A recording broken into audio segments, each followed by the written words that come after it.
Hi everybody, welcome back to my Fluid Art channel. My name's Claire. Now I've recently been following or discovered a watercolour artist called Raywin Harris. Followed her on Instagram. She does amazing scenery with watercolour, but abstract scenery, so it's really bright, really colourful.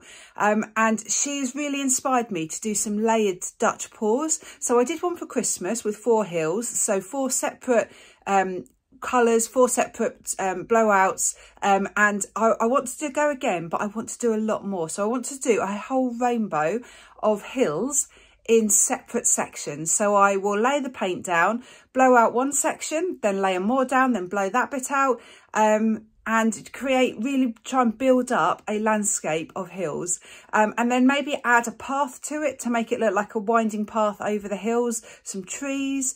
I'd like to put a star on it again. So taking the inspiration from this wonderful artist and sort of make it my own. So I've got a whole rainbow of colours mixed up. Really excited to see if this can work. The canvas I'm using is 25 by 50 centimetres. Now you can see I've sketched on some lines, so the lines should look like hills, and then I've got a path and I've got some trees. So I'm hoping that this looks like the foreground, the hill at the front, and then you've got lots of hills going backwards, and then this will be the sky at the top. So what I'd like to do with Dutch pour consistency paint is pour the paint on, starting at the top, one band at a time, and blow the paint out, not with a hairdryer, but with my breath, to have much more control over the paint. I'm going to put some frog tape down, just to mark off the area below so that I don't get paint on that. So the first thing I'm going to do is just cover the sky.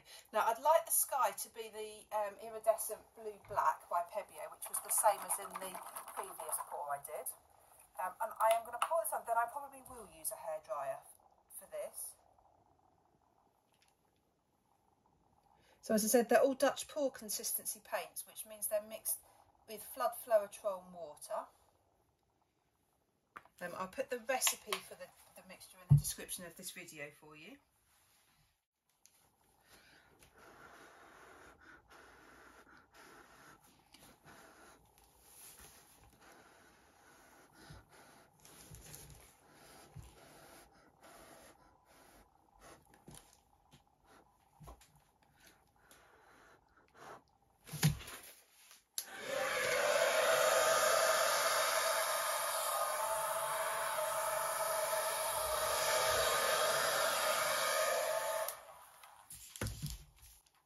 So that should be the only time I'm going to use the hairdryer for this whole pour.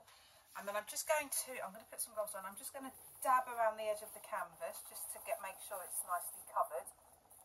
Now this isn't exact at the moment, that doesn't matter, because I'm going to put the colour on this section here and then blow up into that to create a really nice horizon line. So I'm just going to dip my finger in the drips of paint and just dab the edge of the canvas, just to get the edges fully covered. Now the blue-black is a really transparent colour, so I know I will be painting this when it's dry. To avoid it, I could have painted it with just some neat paint before I did this, but I didn't think about that. Right, so my very top colour, I'm going to do a rainbow, but without the warm colours right at the bottom. So I'm going to start with green. I'm going to have greens, turquoises, blues, purple, violet, pink. So right at the top I'm going to have pink, and I'm going to try and have darker at the front and get a bit paler. So I'm just going to start with some really pale pinks, and I'm going to add a little bit of white to it as well. So what I'm going to do is just drizzle on the paint,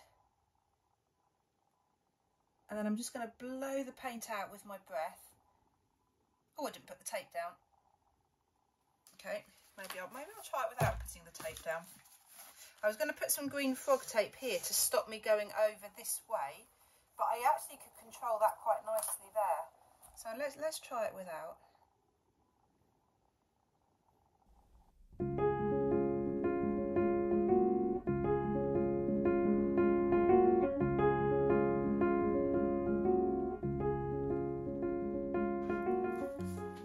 Right, so I've now got that curve really nicely there.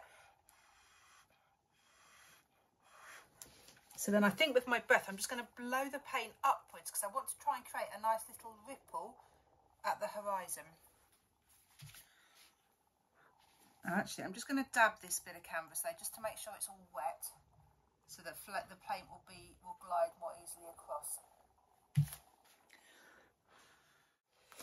Right, it kind of worked, apart from it's a little bit too bumpy. So I'm now just going to blow the blue backwards a little bit, just to try and even up those lines.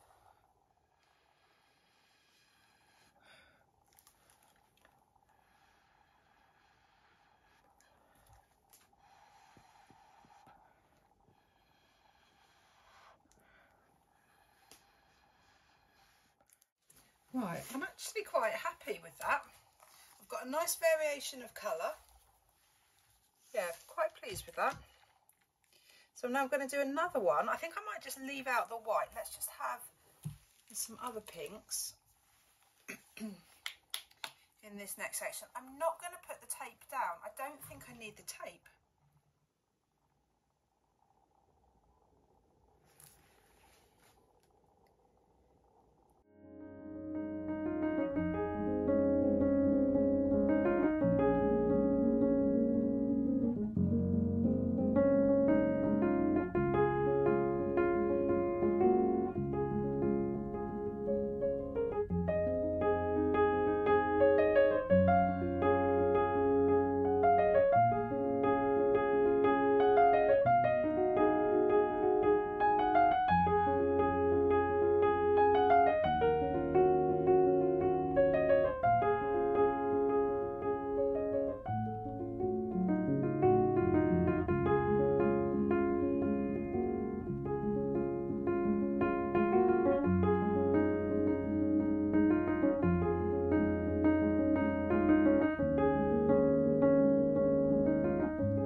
So you might think this looks a bit strange at the moment, but actually this is what I wanted at this point. So I have managed to create the very separate layers of colour. They all blend into each other. So it is a rainbow and they're not that clearly defined at the moment. But what I will do when it's dry is actually outline the edge of each of the hills and shade them, and shadow it a little bit. So it will look, it will be more obvious, but it will still blend. Now, the bit that I'm most happy with is this green. I realised I had a lot of paint on here, so I thought, well, maybe I have to get my hairdryer out. But I thought, well, actually, no, because then it would look different. So I just blew in lines horizontally across the canvas, and I love the effect it's given. The reason I start at the top is because I want to blow on the paint lower down and blow it upwards so it overlaps. So again, that should hopefully give the effect of depth in the painting. Now, I really struggled with the purple. So I then realised afterwards I regretted putting the silver in because that was also taking over. So I've dabbed it, I've added more purple. I think I might have to do something to that section when it's dry. But I am really pretty happy, pretty excited. The blue at the top looks a bit dull. That will totally come to life when it's dry. So actually, so far so good. I am really pretty happy and excited. Cannot wait for this to dry.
pretty is this? I am so happy with how it's turned out.